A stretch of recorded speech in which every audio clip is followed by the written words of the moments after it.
Hello, and welcome to EPR with your favorite environmental nerds, Nic and Laura. On today's episode, we're going to start with our shoutouts. Nic and I discuss how improv and stand-up comedy relate to public speaking. We are then joined by Lauren Staniec to talk about sustainability, food forests, and running your own business.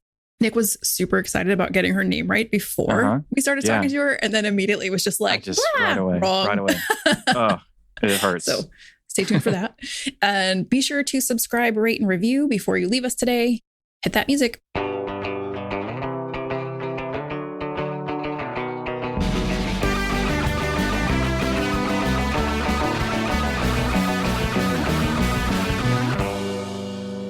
Okay, our shout outs for today. I want to give a huge thanks to Allie McGuire for helping us manage our conferences, both last year when we had to shift from having it in Florida to virtual, which is really challenging.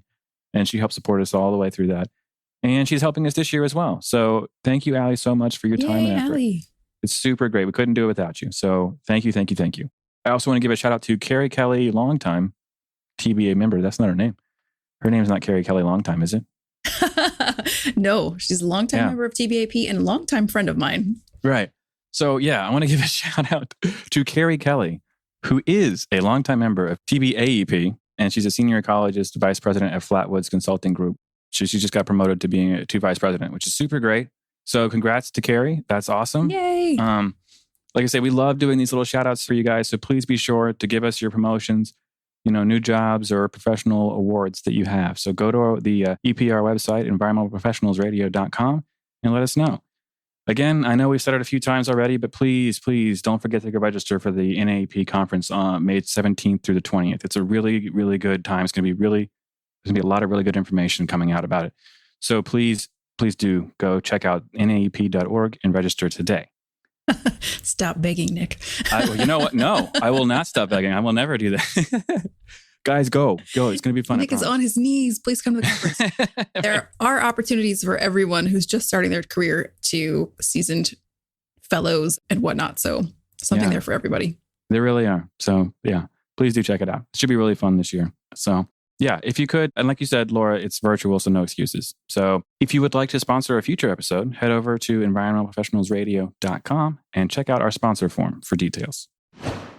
So I think we talked to Lauren about improv and how that kind of applies to our profession. And I know it seems strange, but there are a lot of parallels that we can use from that. Yeah, fun fact, you've alluded to on the show that I am a comedian, and I would say I'm a hobbyist that enjoys doing stand-up comedy. I think the people here would tell me, Nic, calm down, don't get too excited. But it is something really fun for me. And I really do. It's how I fill my bucket up, is going on stage and getting, ridiculed and then walking off. I don't know why, but that's one of those things I love to do. Masochism at its best. Right.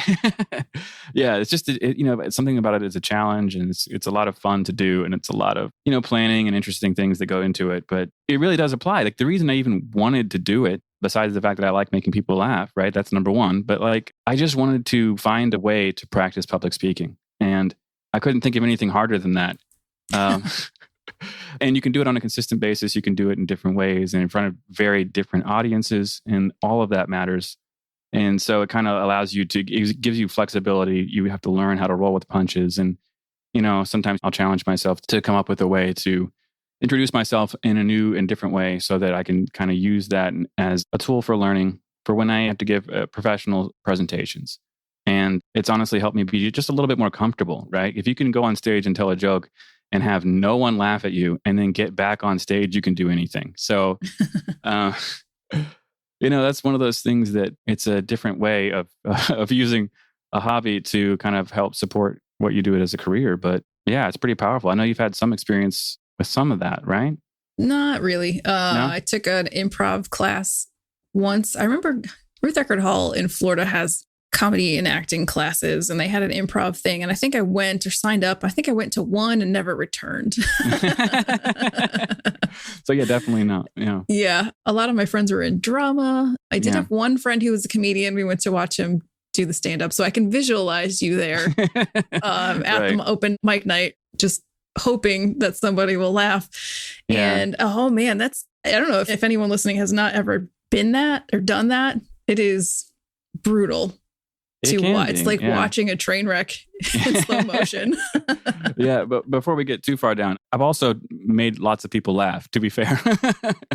I'm not saying like my friend himself, but just the lineup of people. There are going to be like a few people who get laughs, and there's those ones who've been coming for a while. So like people expect them to be funny. So they're going to, because there's that too. Like, oh, maybe that guy's not funny, but we know him. So. Right. I know. But there's always watching the ones who are just like suffering is so... It's hard to feel for them. Yeah. And an open mic is a very different experience than like a show. Right. And so what I would tell people is it? I mean, what's different? Well, it's because what you're trying to do there is learn what works, right? You're trying out a joke and you're trying to find the best way to say a joke because the words very much matter. And sometimes even just changing a little bit of your delivery can make a joke go from good to great. And, you don't know that. Honestly, you have an idea, but you don't really know that until you get up there. And sometimes you get surprised by stuff. You're like, wow, that was much funnier than I thought it would be. Or, wow, I've got some work to dig out of the hole I just dug myself into. And, I think the more you do it, so an open mic is just not going to be a place that if you want to see good comedy, it doesn't mean you can't laugh there and you won't find really funny things, but that's where everybody practices, and that's practice for public speaking, for the show. And so the show is where if they're not laughing in a show, which does happen, then somebody's, messed up. The comic's messed up. That's usually not the audience's fault. It's almost never the audience's fault. It's almost always the comic. But it's a tested confidence more than anything else. You have to be confident. You have to deliver your joke the way you would, like you were doing it in front of a mirror. And that's the thing that, I really wanted to work on for me, because it's really important to say things confidently, say what you mean, and don't back down when you're a little nervous. And so, yeah, it's a really good challenge. But yeah. As far as improv goes, I mean, like, whose line is it anyway? It's just brilliant. And that's probably the most exposure I've ever had to watching improv actually happen. And maybe also watching Bill Hader and Barry. Yeah. Yeah, for sure. But see, I'm more of a but person than a yes and. Right. Yeah. So how does improv, or how could somebody who's trying to learn in a practical sense, if I'm trying to improve my public speaking, how could I use improv to do that? Well, it's like I guess one of the basic tenets of improv. And full disclosure, I have not taken an improv class. It's just something that I've just done a ton of because my friends are mean. But yes and is basically whenever somebody gives you a thing, like, I'm walking to the grocery store. You don't say no or but or you say, yeah.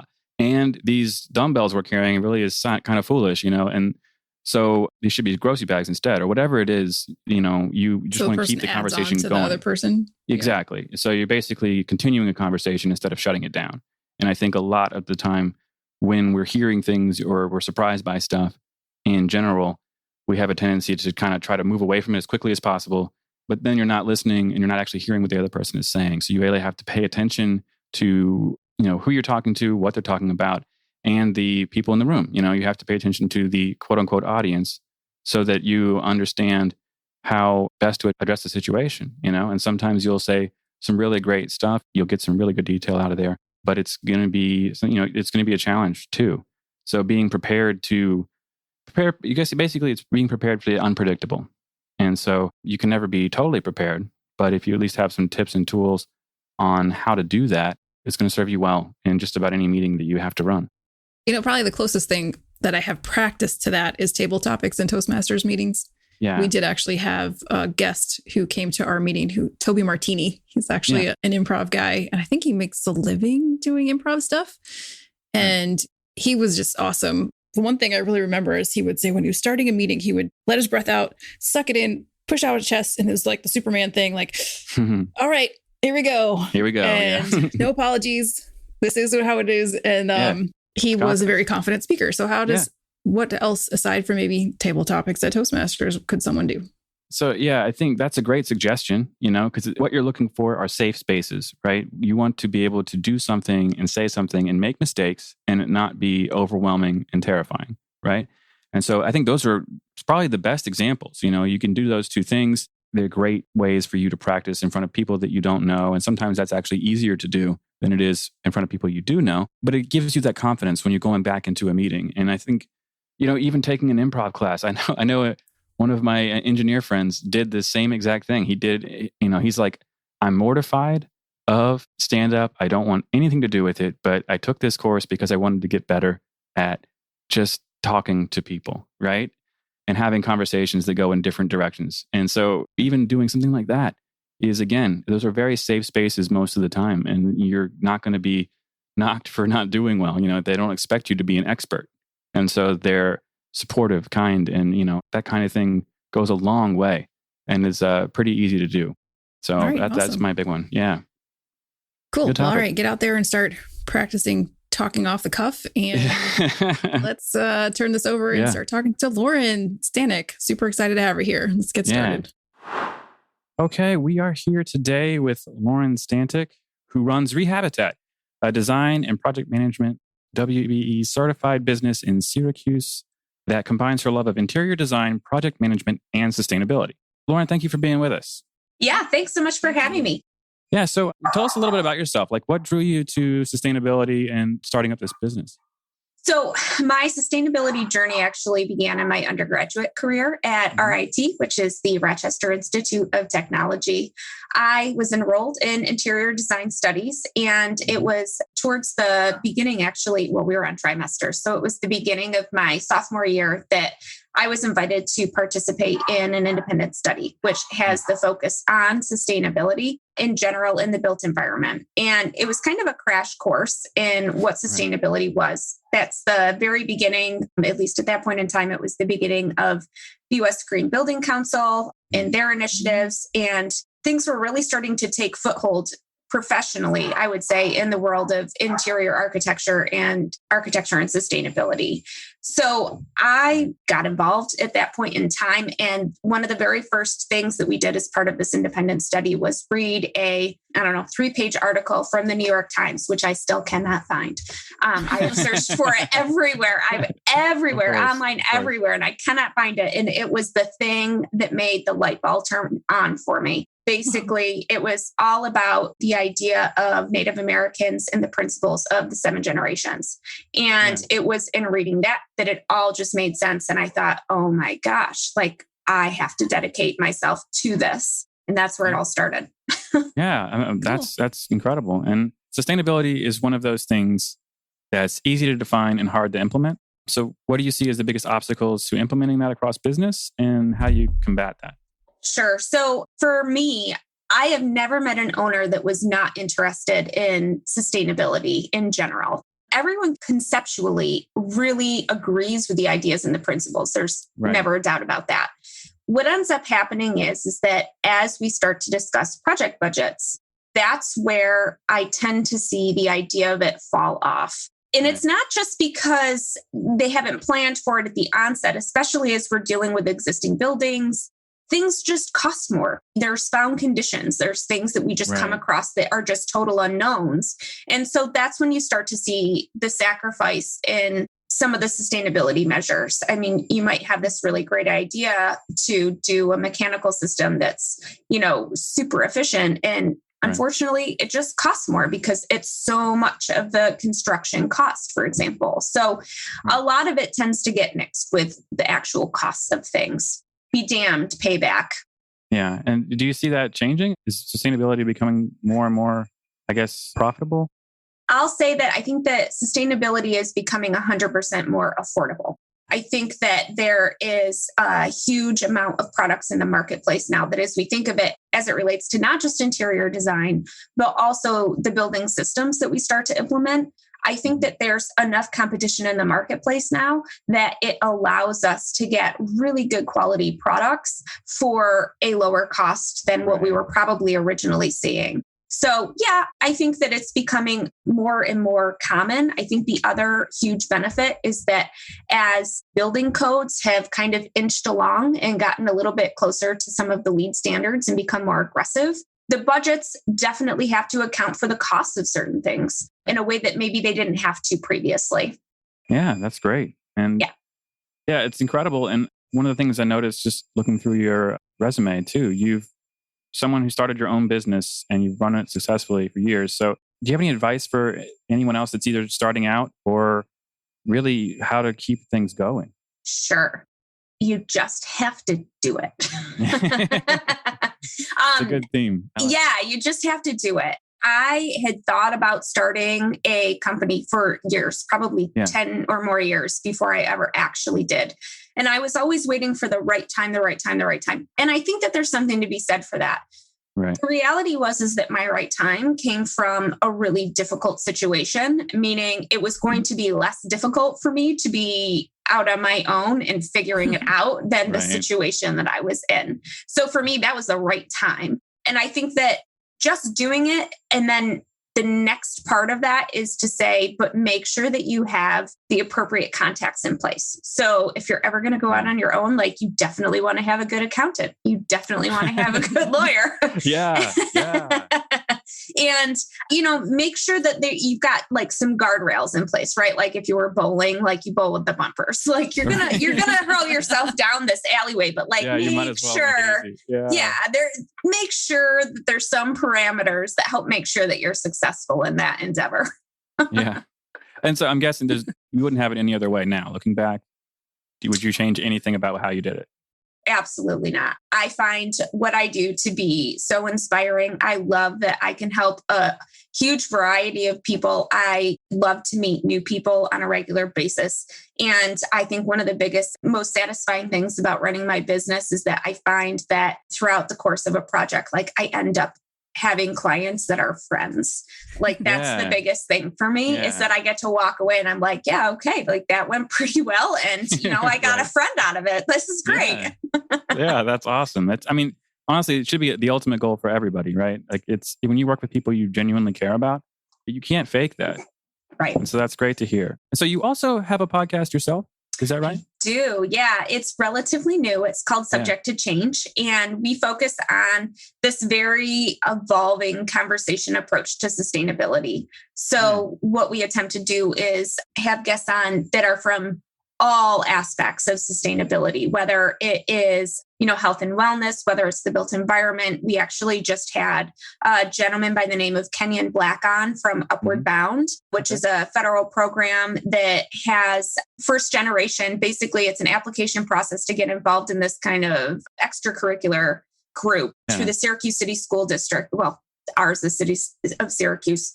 Federally, it's elsewhere, obviously. Right.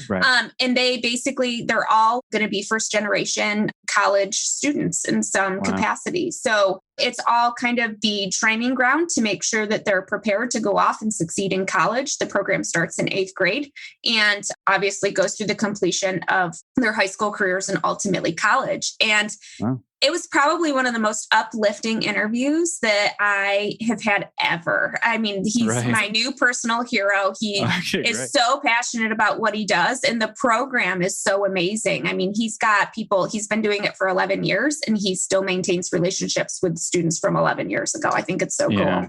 Yeah, that's great. And so Laura, we're going to have to get him on the podcast now and go listen. Get him. He's so good. Yeah. So good. Please go listen to the question interview for everyone. with Laura. Who's your favorite guest so we can steal them? So we can take them. Well, it's funny. We've been joking off air all the time that we should ask everybody if they know who Bill Hader is and if you could get him on the podcast. So if you do know Bill, please, give him a call. He's that's who we want. That's our ultimate goal. Who is he?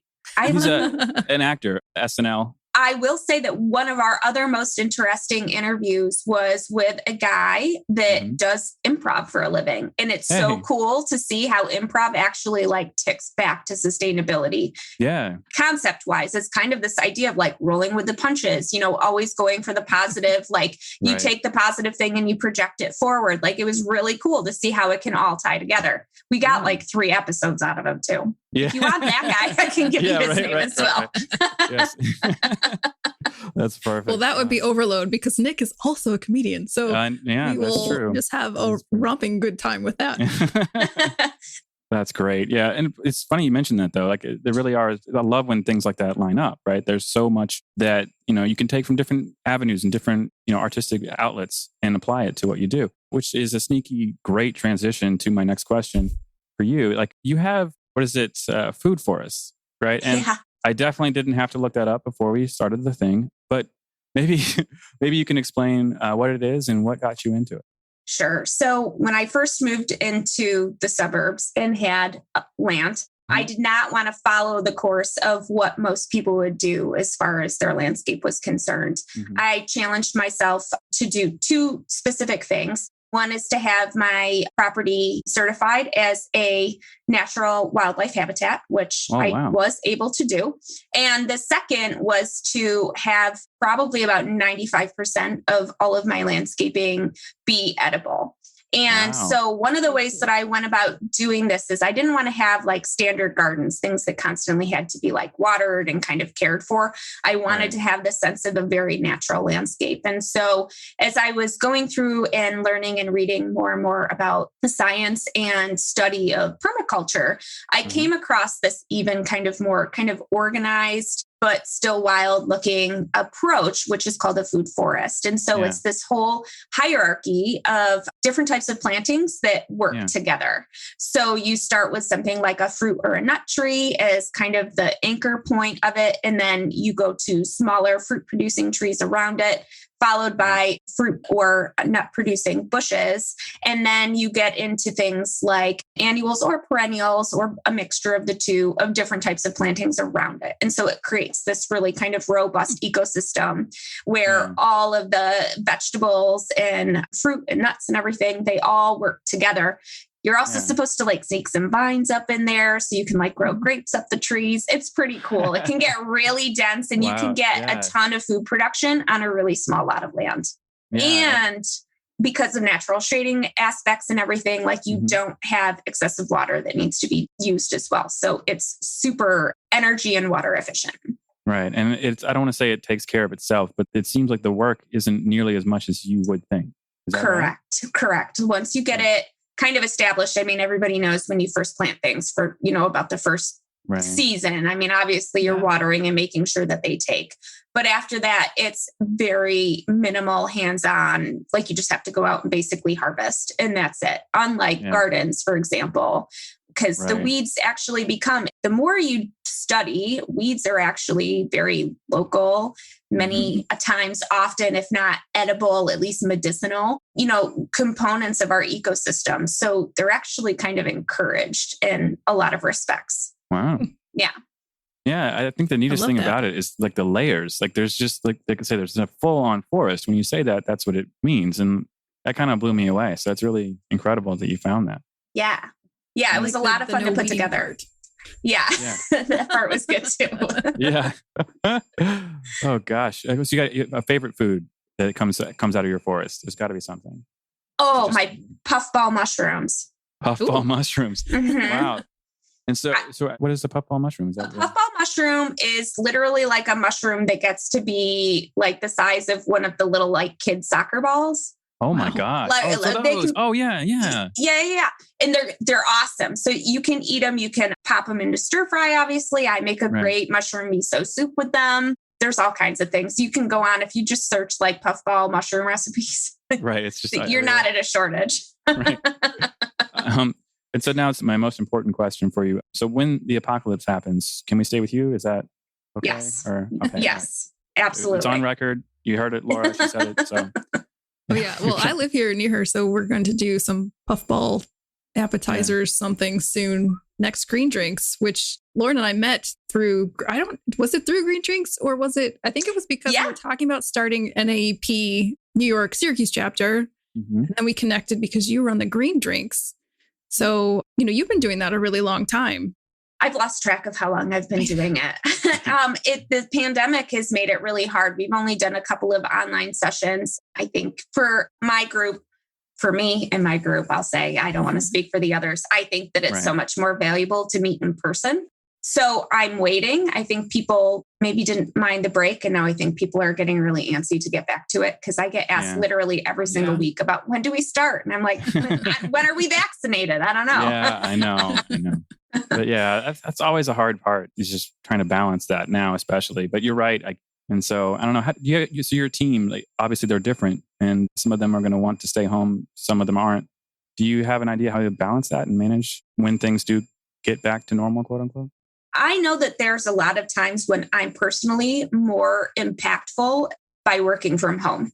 Yeah, agreed. And not coming in and having the distractions. So I think that I will always have a balance of that where I would want people, even if they are employees of mine, that they'll have that freedom to, come in, check in at the office, but also work from home. I think that I think people are happier having that balance. Yeah, for sure. And I think if anything, that's what the pandemic has taught us, that is that we can be flexible.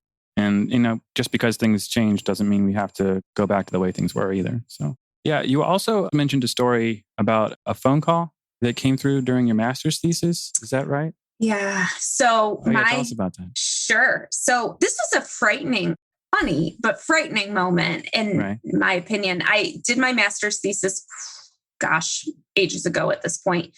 And I was looking at deconstruction, several aspects of it, basically looking at the environmental, social, and economic approaches towards deconstruction in areas that are impacted by sea level rise that would be unavoidable at some point, and what we were going to do with the existing building stock. And so as part of my research, obviously I had started to learn a lot about funding of large scale projects. And I should state that my particular focus was on the Empire State Building, which is not part of the flood zone or anything, but there's just a lot of documentation about that building in general. So I was able to kind of quantify certain things. That's why I chose that study. And as I was learning about the different types of funding sources and loans that go into these really large scale commercial properties, became very clear that there's basically subsequent loans that kind of time out, right? Like, so there's one that then gets canceled by the next one that gets canceled by the next one. But there's, 2 to 3 to 4 loans on a huge, massive commercial property at any given time. Right. And what they do is, instead of paying off the loan over time, they just go get a loan that pays off the loan. So I called a bank and I said, okay, so I just want to make sure that I'm understanding this properly. And so I kind of outlined what it was that I surmised. And they said, yeah, that's about how it works. And I said, great. So I'm just curious, like, what do you care? Like, how is insurance and stuff covered on these types of properties? Are you aware of the 2030 challenge? And have you seen the maps and the types of flooding that's set to occur on some of our major cities? And therefore the building stock that have 4 or 5 loans on them, some of which you could be funding. And he goes, I have no idea what you're talking about. Oh, no. And I go, no, seriously. And I walked him through all of my research, where I was coming from. And the other end of the phone went silent. And he said, ma'am, do you mean to tell me that this is actually happening? And I said, yes, go on 2030architecture.org. Look at the flood maps. I said, this is it's being researched right now. And he goes, oh my God, I've got to go talk to my boss about this. And that was the end of the conversation. So yeah, I feel like, somehow I scared the crap out of someone at a major lending facility whose name shall remain nameless, but of course, it left me with very little hope that the others were doing much more about it. Yeah. So it's not really funny. It's actually quite disturbing. But you can't do anything but laugh, because otherwise we'd be crying. Right. Exactly. It's one of those situations. Yeah. And so that's based on the flooding that happened with Hurricane Sandy. Is that right? Is that where that came from? Or? I think that it was actually Hurricane Katrina, if memory serves, that got me kind of started on the path of where my master's thesis went. Right. Hurricane Sandy actually came after the fact. And it was just more kind of food for thought. It actually made me think about going and starting another research project, though, that was associated in particular with what ends up happening to our subway systems. Yeah. And subterranean systems in general, once they've been exposed to salt water for extended periods of time. Never went in that direction, but someone should. Yes. And then come on the podcast and we'll interview about it. Yeah, that's great. I don't know, Laura, do you have any other questions for Lauren?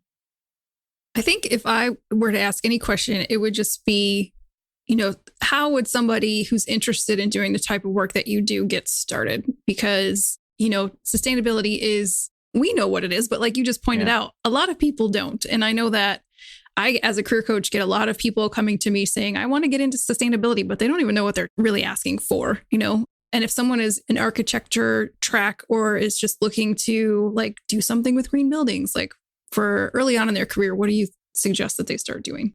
I think that the best thing that they can do is I would recommend going and pursuing a credential a LEED accreditation, for example, or a well accreditation, a well building accreditation, living building, something like that. Go through the actual training to start to get that kind of crash course, for example, on, what does it mean to be sustainable? Obviously, research, all of our technology evolves, all of the ways that we practice continues to evolve. And so research is obviously one of the best things. Just be a voracious reader. It doesn't have to be of books. It can be of things on, websites, staying, abreast of certain types of methods that people are utilizing. And then, like I said, those accreditations, and then just be a champion wherever it is that you're working. For example, if you want to be working in a firm, but maybe you're working for, a furniture sales company, make sure that you're the person that's kind of being the squeaky wheel about different things that you could be implementing, even just operationally, wherever you work. Be the person that champions for something to be better and kind of start to get your name out there in that respect. I mean, the reality is that we all have to pay our dues. Yeah. Right. So we're not ever really working exactly where we think we're going to be working right when we're first starting in a career. And I think what ends up happening is that it's through the demonstration of your passion that gets you recognized and noticed and, makes people feel like you're going to take things to the next level should they decide to kind of promote you into that role. So just be a champion for yourself and the environment. Awesome. Great advice. And get yourself out there and network and meet people like Lauren who will also help you with that. Because Lauren was awesome at connecting me to people when I moved to Syracuse. Happy to do it. Well, it's been great having you on the show. I would like one more question to ask you. If you would like people to be able to find you or anything that you have coming up you want to talk about. Sure. People can always find me on social media. My work life, we'll call it, is on Instagram at lauren.at.rehabitat. And I'm also on LinkedIn. You can just search me via Lauren Staniec. And I guess you can also find me on my website. So there's phone numbers and all types of connection points there at rehabitat-cny.com. Awesome. Okay. Nic, you want to wrap us up? That's perfect. Thank you, Lauren, for being on the show. I really appreciate having you on. Yeah, this was awesome. Thanks so much. Yeah, thank you. Okay, well, that's our show for today. I want to thank you so much. I want to give a huge shout out and thanks to Lauren Staniec. It's Staniec, okay? I know it's Staniec. I'm so sorry that I threw that T in there. We had a whole conversation about how ridiculous it is that people can't say her name right. I'm sorry, Staniec. She was great. Really enjoyed having her on. And please be sure to check us out next week when we interview Dawn Wright, the chief scientist at Esri. It is a super cool interview. She was fantastic. So please do stay tuned next week for that. It's going to be great. And don't forget to subscribe, rate, and review. Let us know how we're doing. But that's our show. Thanks. Catch you next time. See you, everybody.